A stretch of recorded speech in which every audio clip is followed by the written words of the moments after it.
टूटल बा दिल अब तो दर्द न सहता,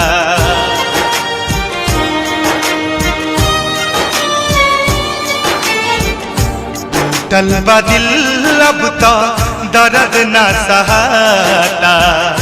कवने कलम से भाग लिखल विधाता, टूटल बा दिल अब तो दर्द न सहता। कवने कलम से भाग लिखल विधाता, टूटल बा दिल अब तो।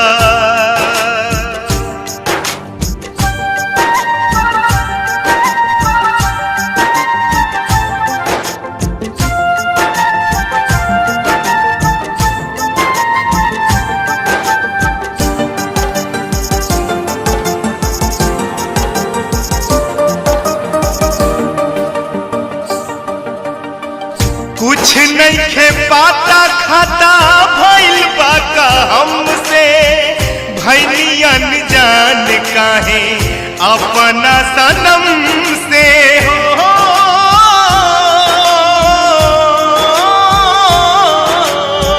कुछ नहीं खे पाता खाता भइल बा का हमसे, भइली अनजान काहे अपना सनम से, अपना सनम से। उनके बिन एको क्षण हमसे न रहता, उनके बिन एको क्षण हमसे न रहता।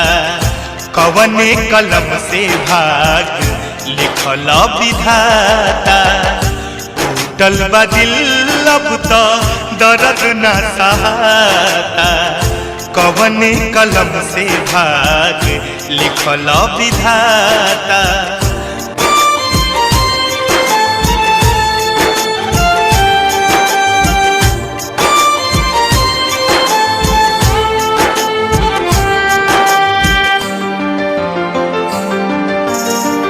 उनके सजावनी सावरनी यही हाथ हो, आज दुख पड़ला पर उहे नहीं खिसात हो।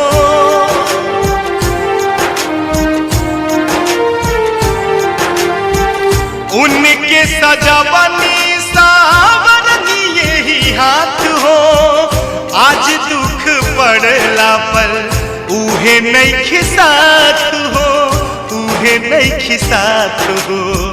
दोस्त दी के कर कुछ कहलो न जाता, दोस्त दी के कर कुछ कहलो न जाता। कवना कलम से भाग लिखल विधाता, टूटल बा दिल अब तो